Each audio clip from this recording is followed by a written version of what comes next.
Good evening, partners. Am I audible to you? Yes, sir. Yeah, thank you, Yes, sir. Vijay. So, Good evening. very good evening. Wish you warm welcome to Divinity SIF Fund Review.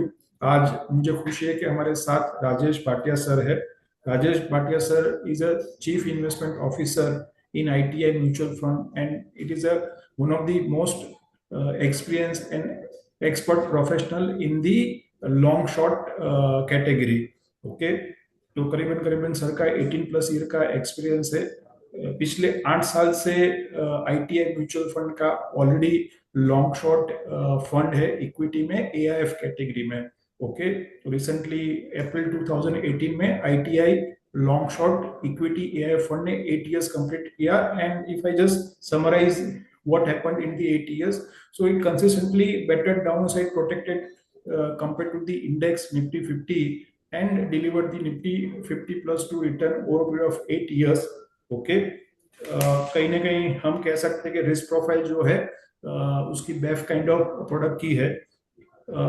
On that note, ITI Mutual Fund has launched its first SIF Divinity SIF Equity Long Short Fund in month of November, और दिसंबर से scheme जो है reopen हुई subscription के लिए. और पिछले करीबन करीबन 6 महीने में till March I know that कि Divinity SIF did a better protection compared to index, but अप्रैल में कहीं ना कहीं थोड़ा अंडर परफॉर्मेंस आया है. तो एक जो भी पार्टनर्स ने, क्योंकि आपको सब पता है कि इक्विटी कैटेगरी में I think Diviniti is the first to launch the SIF, क्योंकि जो इनिशियली अक्टूबर नवंबर में आए थे mostly they were the hybrid arbitrage plus plus और arbitrage plus kind of category, या सेकंड कह सकते हैं क्यू क्वांट के बाद. तो कहीं ना कहीं एक पार्टनर का फीडबैक था कि हमें एक इंटरेक्शन चाहिए, क्योंकि कहीं ना कहीं दे वांटेड टू कम्युनिकेट कि आगे क्या वे फॉरवर्ड है. ओके, और कैसे यहाँ से आगे हम एक्सपेक्ट कर सकते हैं. तो as we have discuss sir, you have 20 minutes for the presentation. Okay, and then another 20 minutes we can go for the Q&A session. Surely. Over to you, sir. Great. Keyurji, thank you so much. Thank you everyone for joining us on the call today. मैं 3 चीज के I will break this conversation down into 3 parts. So let's begin first with कि let me reiterate कि Divinity Long Short का अस्तित्व क्या है, उसकी ऑब्जेक्टिव क्या है, एंड उसके साथ हम फॉलो करेंगे कि सेकंड कि हमारे एक्सपीरियंस अब तक जब जैसे लॉन्च किया है तब से क्या हुआ है, और थर्ड पार्ट में मैं बताऊंगा कि हमारा आउटलुक क्या है कि आगे किस तरह ये प्रोडक्ट बिहेव कर सकता है. सो पहली बात, लेट अस बिगिन विद कि ये डिविनिटी लॉन्ग शॉर्ट का अस्तित्व क्या है और उसका पर्पस क्या है. What is the reason for existence. और reason for existence, to just to reiterate, Keyur ji ने मुझे बताया कि सारे पार्टनर्स हमसे पहले से ही जुड़े हुए हैं. तो just to reiterate is to generate an asymmetric return profile. So divinity long short fund is an equity fund. It's a long-term fund. It's a capital appreciation fund, not an income fund. Typically, what happens is that a lot of the SIFs that are launched in the hybrid category, जिसका objective है arbitrage plus plus return generate करना, income generate करना. Divinity ITI long short equity fund वो नहीं है. वो capital appreciation के लिए है कि बेसिकली उसका ऑब्जेक्टिव है कि इक्विटी मार्केट्स में पार्टिसिपेट करें और डाउनसाइड प्रोटेक्ट करें. कैपिटल नहीं, लेकिन डाउनसाइड प्रोटेक्ट करें, such that over a long period time we are able to beat the market with lower risk and lower volatility. यही Diviniti ITI long short fund का अस्तित्व है या पर्पस है. So first let me clarify, SIF एक umbrella है. उस umbrella में इक्विटी लॉन्ग शॉर्ट फंड्स हैं, फिक्स्ड इनकम फंड्स हैं और हाइब्रिड फंड्स हैं. हाइब्रिड फंड्स ज्यादातर इनकम ओरिएंटेड है, और जो लॉन्ग शॉर्ट इक्विटी फंड्स हैं वो कैपिटल अप्रिसिएशन ओरिएंटेड है. वो चाहते हैं कि इनकम नहीं, लेकिन कैपिटल ग्रो हो और कंपाउंड हो, लेकिन in an asymmetric manner. So that is the objective of the Divinity Long Short Equity Fund. Second, I want to draw on our experience since December, since we've launched it. तो मैं पहले आपको बताना चाहूंगा कि yes, it has been a very challenging environment since definitely in the last few months. मैं आपको एक क्रोनोलॉजी ऑफ इवेंट देना चाहता हूं ताकि आपको भी समझ में आए कि फंड मैनेजर की सोच कैसी है इन दिस वॉलेटाइल एनवायरनमेंट. सो क्या हुआ कि जनवरी जब हमने लॉन्च किया दिसंबर में, जनवरी फर्स्ट वीक में हमने देखा कि equity economy of the India तो अच्छी कर रही है और हमारा 15 महीने से बाजार चला नहीं है और बाजार की वैल्यूएशंस नॉर्मलाइज्ड हो गई थी, which is it had become attractive. तो यहां से there was good reason to believe जनवरी से कि अब मार्केट शुड चलना चाहिए. लेकिन जनवरी में हमने देखा कि 15 दिन में ही एफआईएस ने $3.5 बिलियन बेच दिया आफ्टर सेलिंग $20 बिलियन इन 2025. तो 2 लाख 3 लाख करोड़ उन्होंने 2025 में बेचा और $3.5 बिलियन पहले 15 दिन में बेच दिया. तो हमने समझने की कोशिश की ऐसा उनका क्या सोच है उनकी कि इंडिया को अब वो बेचना चाह रहे हैं. तो हमें पता लगा कि बेसिकली वो इंडिया को ऑल्टरनेटिव जो मार्केट्स हैं उसके कंपैरिजन में वो नीचे देख रहे हैं. मतलब अगर आप जिस तरह जो एआई का ट्रेड, बड़ा ट्रेड जो चल रहा है ग्लोबली वो है एआई का ट्रेड. और एआई के ट्रेड में जैसे कि साउथ कोरिया की अर्निंग्स ईपीएस ये साल एज अ मार्केट 250% बढ़ने वाली है और नेक्स्ट ईयर करीबन करीबन 30%.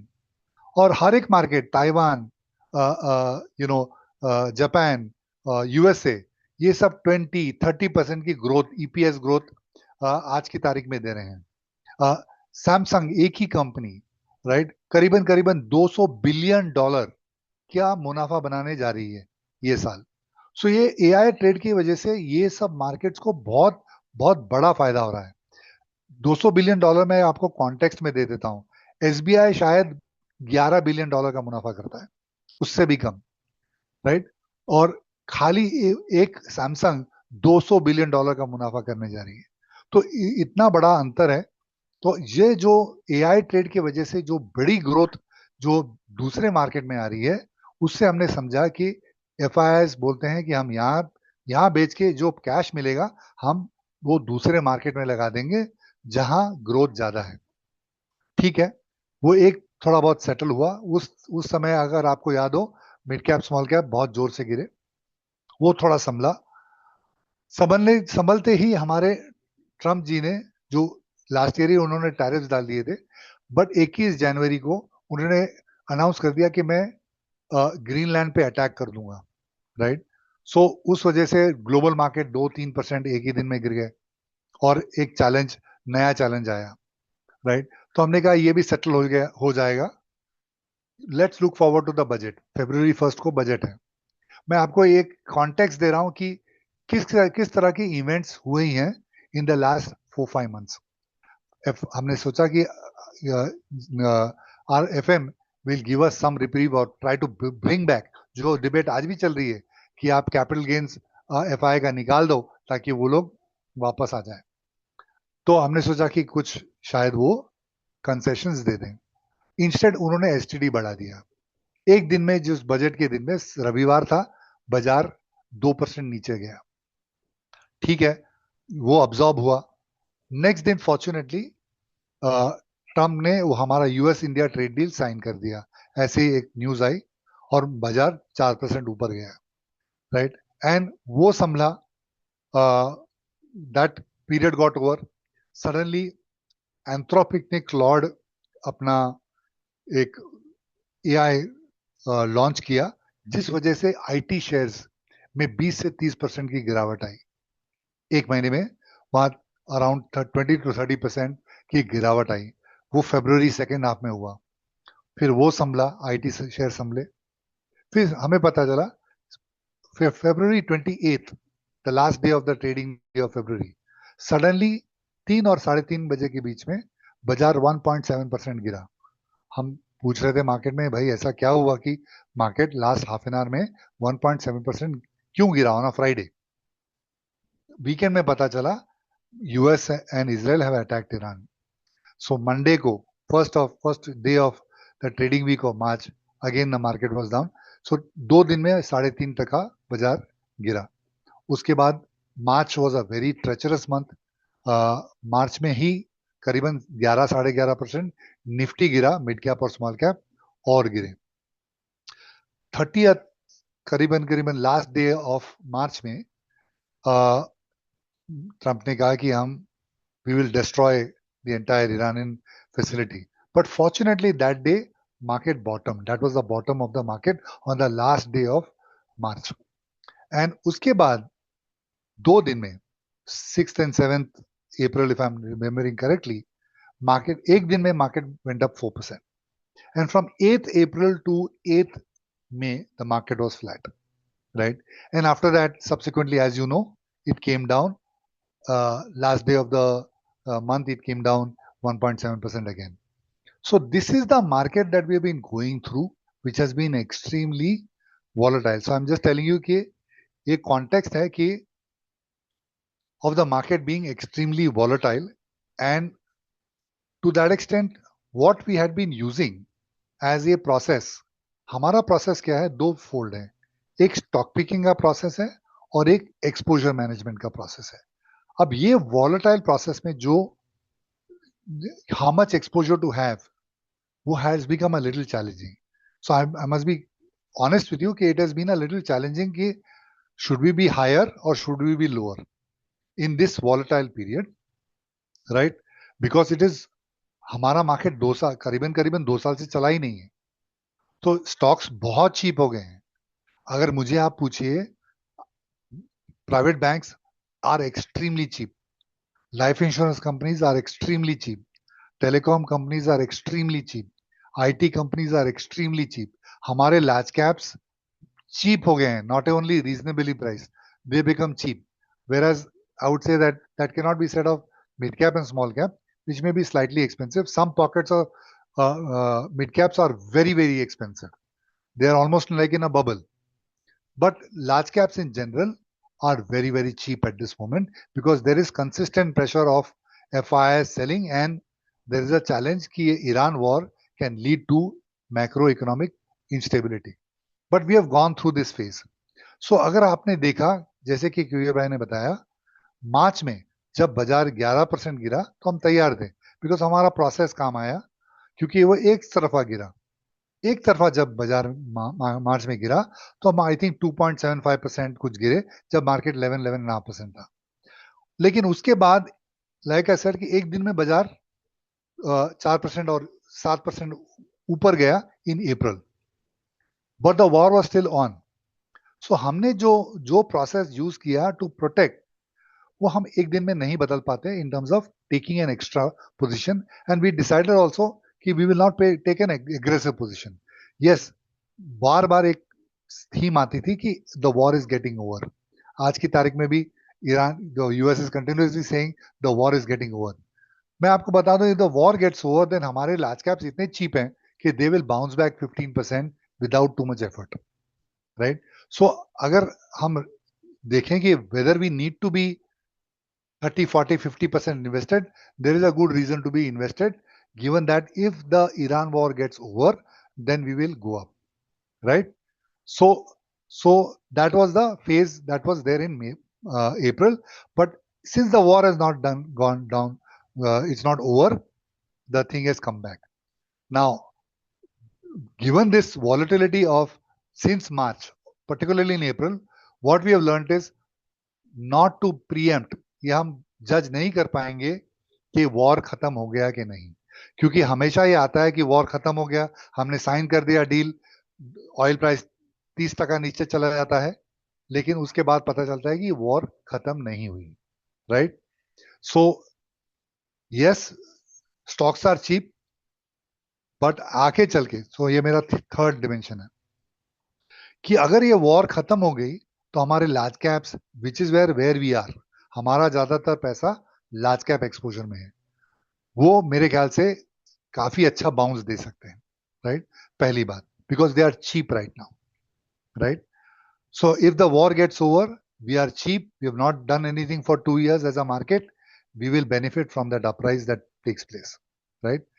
But if the war doesn't get over and it gets prolonged, मेरे ख्याल से market will remain subdued for more time to come, right?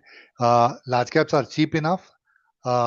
Maybe the market can go to 22,000. I'm just taking a guess, which is the last peak decline that we saw. Maybe it goes there.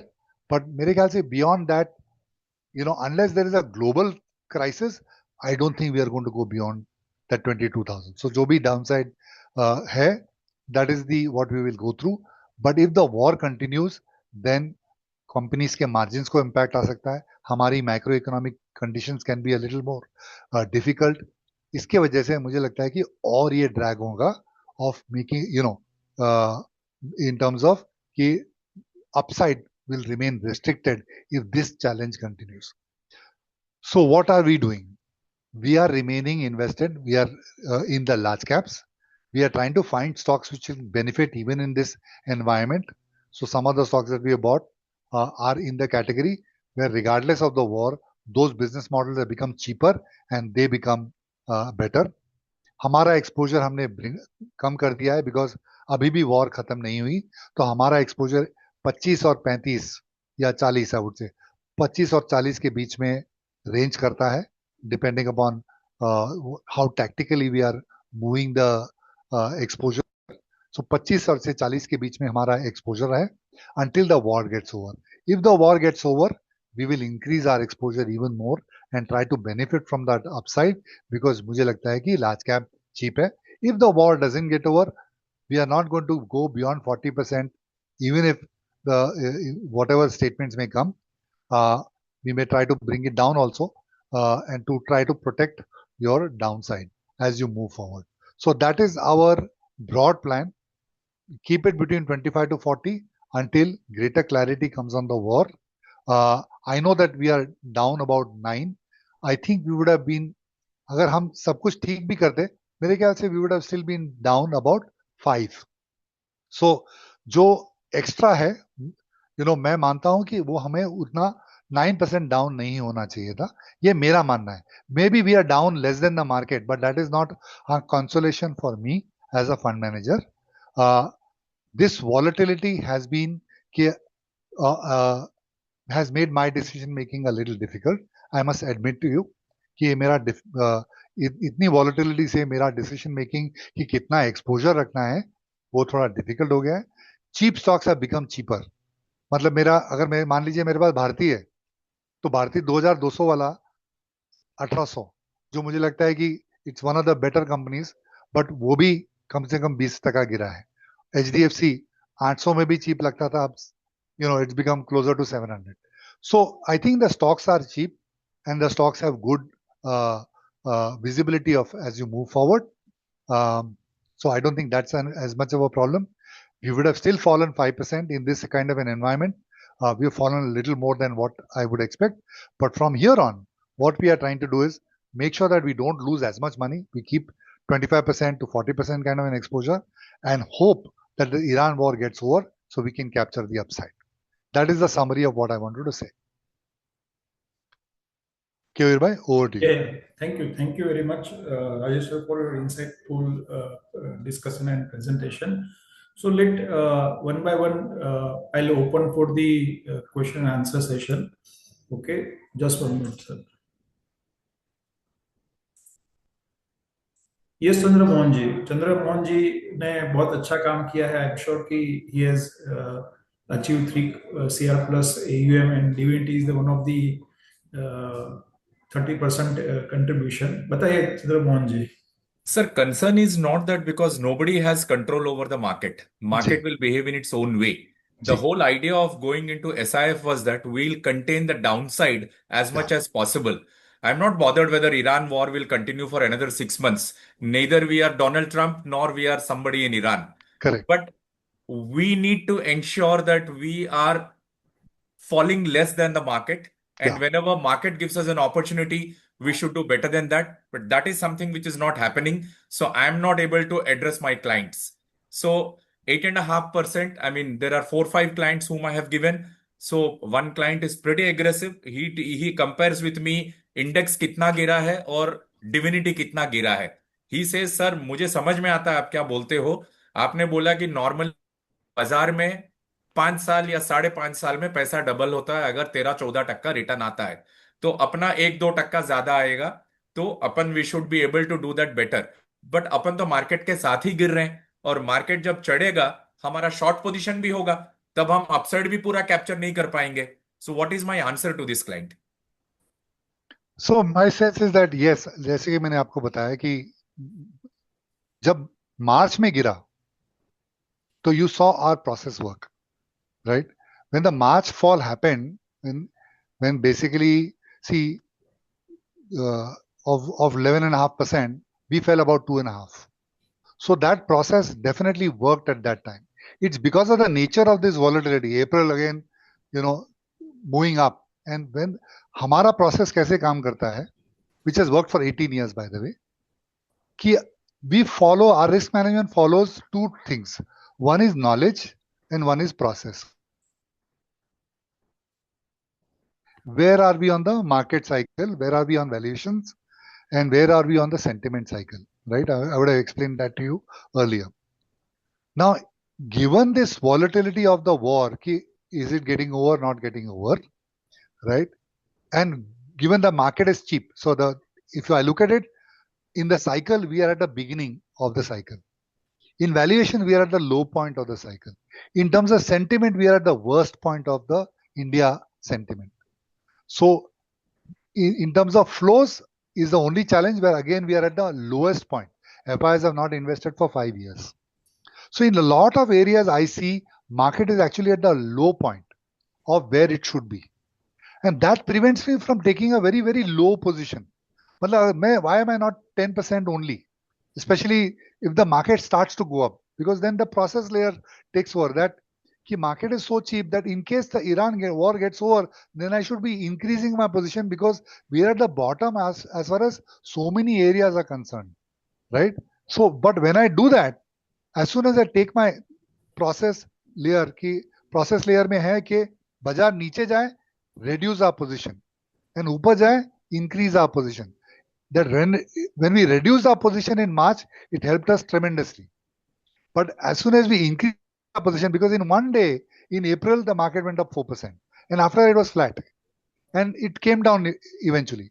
So as soon as we increased, and we didn't increase to a very large extent, anywhere between 40 to 50, market comes down, we come down with the market. So we didn't capture the upside, but we captured a little bit of the downside.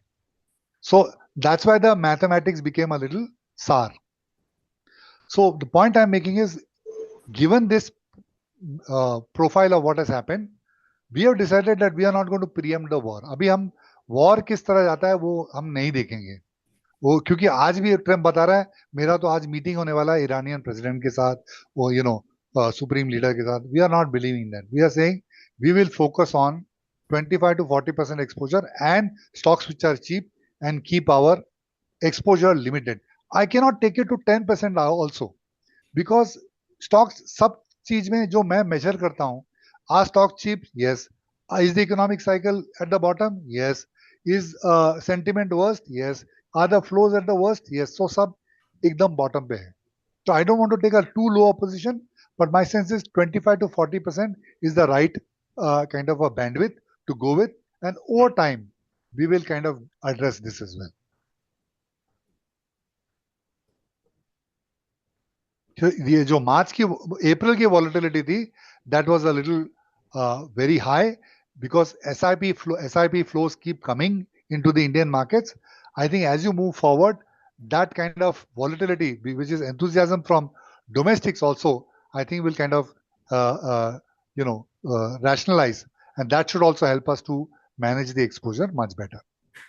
Sir मेरा एक ही request है, जो भी market में होता है ठीक है, let us fall lesser than the market and let us do better than the market. बाकी तो भगवान के हाथ में है, आप और मैं कुछ नहीं कर सकते हैं. आपने सही बताया. वो दो चीज में अगर हम फिसल जाते हैं तो एसआईएफ का लॉजिक डिफीट हो जाता है. मैं पूरी अग्री करता हूं, और इसलिए मैंने अपफ्रंट बताया कि मेरे हिसाब से भी we should have not fallen that 8.5, 9, whatever. We would have fallen 5 when the market is down 11 or 12, but we should have not fallen 8 or 9. तो मैं भी आपके साथ हूं, और this is not a very happy situation for me also कि we have fallen 9 when the market is down 11 or wherever that number is. Sir इसको please जल्द से जल्द करेक्ट कीजिएगा. आप 20% फॉल कीजिए when market has fallen 40%, no problems. But market के साथ साथ हम चलेंगे तो नहीं चलेगा sir. You have my assurance that that is what we are working on, Chandraji. You have my assurance that that is what we are working on. Okay sir, thank you. Yes Deepak ji. Yes, sir. So, only my thing is in April, there was an upside and we could capture 0.58% return as against 7.46% of Nifty. And in May also, Nifty was down by 2% around and Divinity was down by around 3%. So in April, we could not capture the upside, and in March, in May, we were down more by around 1.27% compared to Nifty. तो continuous 2 months में अपना upside भी capture नहीं हुआ है और down side भी ज्यादा हुआ है. हाँ. So that is what I wanted to understand कि दोनों साइड से 2 महीने में मतलब अल्फा नेगेटिव जनरेट हुआ है. नहीं दीपक जी, आपकी बात सही है. देखिए क्या हुआ मार्च में, जब मैंने कहा ना कि वो डाउन साइड आया, तो हमने वो प्रोटेक्ट कर लिया बिकॉज हमने अपना एक्सपोजर काट लिया, राइट, बहुत जोर से काट लिया, राइट.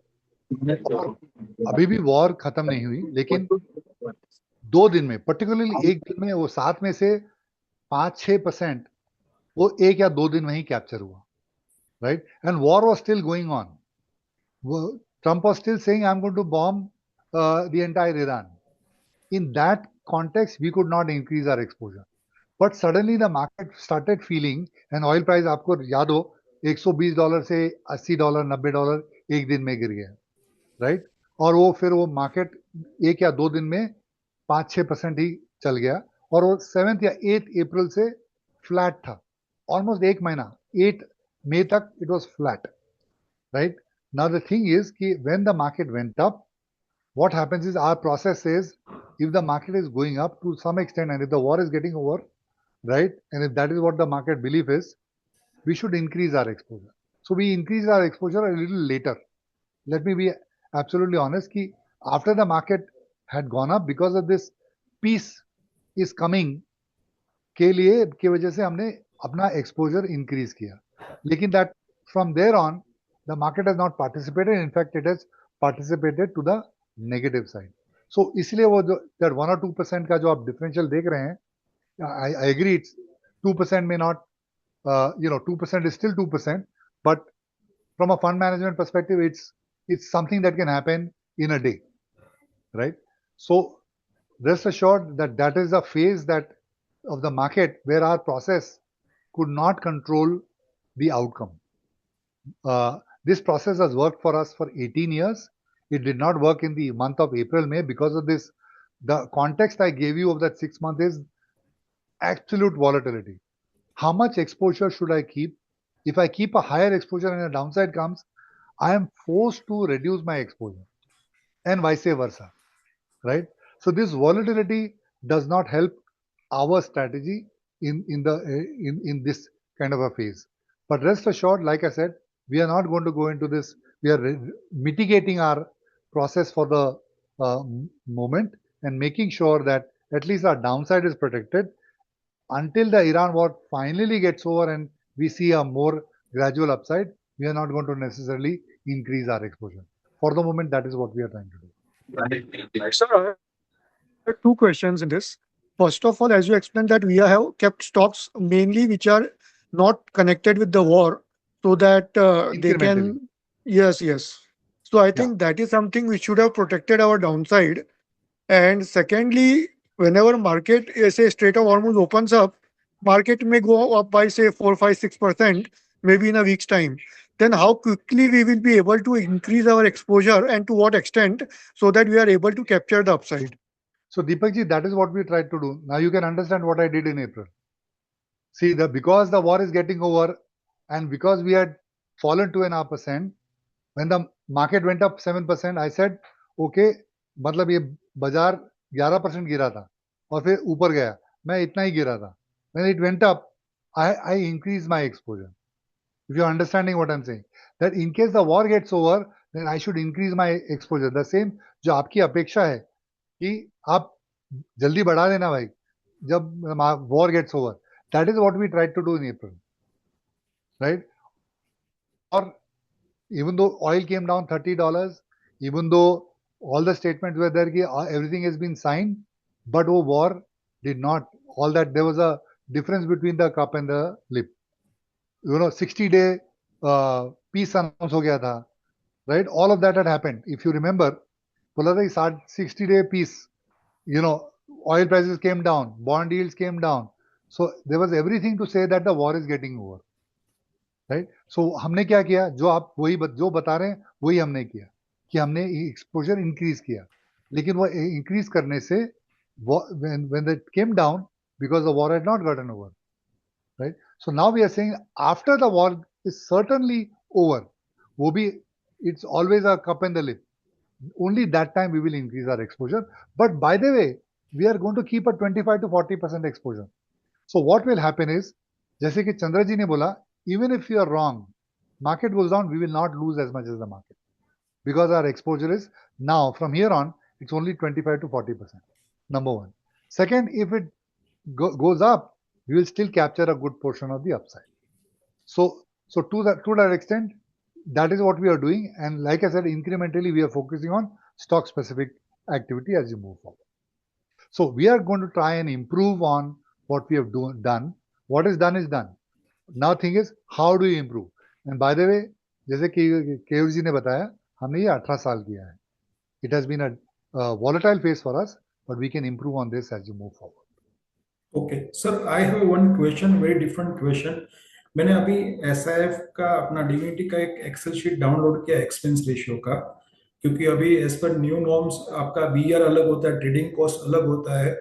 ओके, तो कई दिन पे ट्रेडिंग कॉस्ट एज 10% दिखा रहा है और अरिथमेटिक में निकाला मैंने एक्सपेंस रेशियो का, वो 4.32 आ रहा है.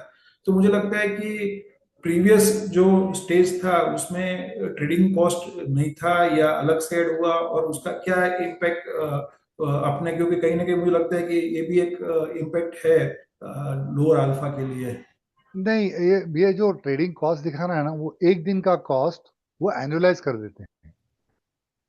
एक दिन का कॉस्ट वो एनुअलाइज कर देते हैं और इसलिए वो 10% आता है, राइट? सो जिस दिन मान लीजिए मैंने अपने रोलवर्स किए फ्यूचर्स, वो दिन मेरा ट्रेडिंग कॉस्ट हाई होगा, उसको वो लोग एनुअलाइज कर देते हैं. एक्चुअली है अरिथमेटिक मीन भी 4.32 बैठ रहा है एक्सपेंस रेशियो का, तो कस्टमर को समझो कैसे हम एक्सप्लेन करेंगे एग्जांपल. नहीं, वही मैं कह रहा हूँ ना कि बेसिकली ये दिस इज नॉट, ये अगर 3 बेसिस या 4 बेसिस पॉइंट भी है, what they do is that 4 basis point को वो लोग annualize. So we have done the math. Kadambari can probably send it to you. These numbers are not necessarily the correct representation of what the expense is. क्योंकि अभी जो value research है या जो भी वेबसाइट है वो डेली बेसिस पे कैप्चर कर रही है आपके एक्सेल शीट से, और going into very different thought process among the but this is not the right representation is what I can tell you in simple terms. कि ये कॉस्ट को वो लोग एक दिन का कॉस्ट, ट्रेडिंग कॉस्ट को वो लोग एनुअलाइज करके दिखा देते हैं कि that is what the thing is. Of course like I said, this rollover days में etc. the brokerage that you'll pay is high. The cost that you'll pay is because you're rolling over at one day the entire portfolio. So that is what I mean to say. तो TR जो है, जो पहले जो एक mutual fund में रहता है 2.25, तो वही TR रहता है कि SIF में कोई TR में कोई इंक्रीमेंट आ सकता है because of the long short? नहीं, TR में कोई फर्क नहीं है. केयूर जी, TR सेम ही रहता है 2.5 जो अपना म्यूचुअल फंड का है ना, और सेम पैरामीटर्स है कि अगर जैसे 500 करोड़ AUM स्लैब है, फिर बढ़ जाएगा जैसे AUM 500 के ऊपर चला जाएगा, उसके बाद में टोटल TR 2% हो जाएगा. तो जो म्यूचुअल फंड का जो क्राइटेरिया है ना, डिट्टो वही SIF में फॉलो होता है. बट प्रॉब्लम ट्रेडिंग कॉस्ट आपके NAV में आ जाता है. ओके, बट प्रॉब्लम ये है कि SIF में ये आपका TR जो है वो आई थिंक सब BR प्लस ट्रेडिंग कॉस्ट दिखा के वो सारी वेबसाइट ज्यादा दिखा रही है. केयूर जी, अगर आप ये मन देखोगे ना, म्यूचुअल फंड में भी कोई कोई, जैसे मैं नेम नहीं करना चाहती, कुछ कुछ फंड हाउसेस का आप देखोगे लास्ट दिन जिन्होंने ट्रेड किया था ना, तो इनफैक्ट म्यूचुअल फंड में भी उनका expense ratio okay higher side पे दिखा था। तो ओके वो क्योंकि वो चेंज किया हुआ है, जैसे राजेश जी ने बताया कि वो लास्ट दिन पे जो होता है इंटू 12 हो जाता है, परफेक्ट उस वजह से वो दिख रहा है। तो सेम एमएफ में भी ये कंसर्न है। ओके ठीक है। चलिए, हमारा एक और डिफरेंट क्वेश्चन है कि सर हमें पता है कि हम जो भी कर रहे हैं सिर्फ फ्यूचर में शॉर्ट कर रहे हैं to protect downside. Okay, but अभी एक दूसरा ऑप्शन जो है कवर्ड कॉल करके, जो हमें एक इनकम जनरेट कर सकता है। तो क्या हमारा कोई ऐसा थॉट्स है आने वाले टाइम में कुछ अपार्ट फ्रॉम दी जो मेन हमारी स्ट्रेटेजी है उसके अलावा कोई हम स्ट्रेटेजी करें to generate the income in the derivative segments? सी, अगर हम लोग, जो मैंने 18 साल किया है, अगर हम अपना कैपिटल अप्रिसिएशन में फोकस रखें, अपना प्रोसेस चेंज नहीं होना चाहिए। हम्म अगर हमको जो डिलीवर करना है, ठीक है 2 महीने इधर उधर हो सकते हैं, पर हमारा प्रोसेस हमको चेंज नहीं करना चाहिए। ओके हमको जो what has worked for 18 years, we should continue to focus on that. There will be situations where your process will not work, but that doesn't mean that you have to change your process. Okay So we continue with what we are doing, and we are reasonably confident that we will succeed in what we are doing. हम भी बाजार में 30 साल से हैं, so we'll know how to kind of maneuver these markets. You may have a bad month or two, but eventually we'll get there. Okay. तो sir आपको क्या लगता है कि यहाँ से लेके नेक्स्ट 6 मंथ की हम बात करें या टिल दिसंबर तक की, सो what is your thought process regarding the Nifty 50 outlook example? So that's what I said कि अगर ये ईरान वॉर खत्म हो जाती है and oil prices come down, key thing is oil prices coming down. India के large caps are at today at, I would say, cheap valuations, right? And it's not difficult for the large caps to go up by at least 10 to 12%, if not 15. मेरे हिसाब से, so दो चीज are holding India back. One is this oil, जो Iran crisis, and second is AI trade, right? So AI trade तो मेरे ख्याल से कंटिन्यू होगा, बिकॉज जिस तरह का बैलेंस शीट बैक कर रहा है, राइट, स्पेंडिंग जो बैक कर रहा है, मेरे ख्याल से वो एआई ट्रेड, वो अभी जैसे कि कल उदय कोटक ने बताया $80 बिलियन तो गूगल रेस कर रहा है।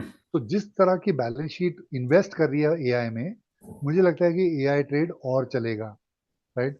और जैसे कि मैंने बताया, ये जो मार्केट्स हैं 250% ईपीएस ग्रोथ, राइट, हमारे वो दो एक डेढ़ डेकेड में होता है, वो उनके एक साल में हो रहा है ईपीएस ग्रोथ, राइट, कोरिया में। ऑल्दो उसके भी रिस्क हैं, बट जब तक एआई ट्रेड चलेगा, वो मेरे ख्याल से वो चलेगा। और मुझे फिलहाल नहीं दिखता कि AI trade is going to slow down, because I said the balance sheet which is backing the AI trade is very, very strong. Second is this oil. Oil is holding us back. Oil is, अगर ये Iran war gets over, मेरे ख्याल से at least our valuations will normalize. They don't have to go to excessive levels. But अगर because हमारा market 2 साल से चला नहीं है, अगर ये, even if oil prices kind of come down, my sense is our large caps will normalize. So मेरे ख्याल से that is where the outlook is. But in case the war kind of extends, then our challenges will also be higher. So our markets may not do as well, especially if the oil prices continue to remain high, or if this war gets extended. Okay, last question मैं पूछ लेता हूँ, उसके बाद हम close करेंगे, क्योंकि almost सब कुछ आपने बता दिया है। तो सर यहाँ पे हमने देखा 2 दिन आईटी सेक्टर में एक अच्छा बुल रन था, 7-8% आईटी इंक्रीज हुआ, और आज 6% डाउन गया।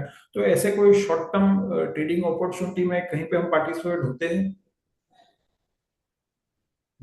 So basically शॉर्ट टर्म में तो हम, like I said, short term में पार्टिसिपेट करने की तो कोशिश करते ही हैं। सो ऐसा नहीं है कि tactically we don't try to kind of participate on the upside और the downside, so that remains part of the strategy. But ऐसा नहीं है कि हमारा कोई बड़ा डेरिवेटिव लॉस हुआ है। किसी ने पूछा है कि कोई ऐसा हमारा बड़ा डेरिवेटिव लॉस हुआ है, ऐसा कुछ भी नहीं है, राइट। नॉर्मल स्टॉक्स 20-20% नीचे आए हैं। आपको लगता है कि इंडेक्स 11.5% नीचे आया है, बट नॉर्मल स्टॉक्स, अगर आप HDFC बैंक का ही पीक देख लें, 1000 का 720-730 हुआ, राइट। 2200 का भारती 1800 रुपया हुआ है, right. So normal stocks which you think are pretty okay, stocks like ITC, I know, those stocks are not necessarily meaningful, but 20% 30%, 35%, 40% नीचे आए. So there are some of these stocks which have kind of come down. I'm not even talking about IT, which has come down by 30-40%. So index shows 11, but there are a lot of stocks which have come down, which are normal stocks, which have come down by 20% plus, right? So ऐसा नहीं है कि हमारा कोई बड़ा trading loss हुआ है, बड़ा कोई एक्सपोजर लॉस हुआ है, ऐसा बिल्कुल भी नहीं है. Okay. So thank you very much, sir, for coming on a short notice in your busy schedule. And I am sure कि जैसे सर ने बताया है कि 18+ years से सर जो है लॉन्ग शॉर्ट में एक अच्छा काम कर रहे हैं. Already ITI long short EIF का एक अच्छा पिछले 8 साल का परफॉर्मेंस है, जहाँ पे consistently better down side protect किया है over period of 8 years and Nifty +2 return generate किया है. आई एम श्योर दैट कि ये एक अच्छा लर्निंग हो गया मेरे हिसाब से SIF के लिए या डिविनिटी के लिए, आपके लिए, कि कैसे आगे हम जो है और बेटर प्रोटेक्ट कर सके या बेटर पार्टिसिपेट कर सके. So thank you very much for your basically coming and sharing your thoughts. Thank you so much. Okay, thank you, sir.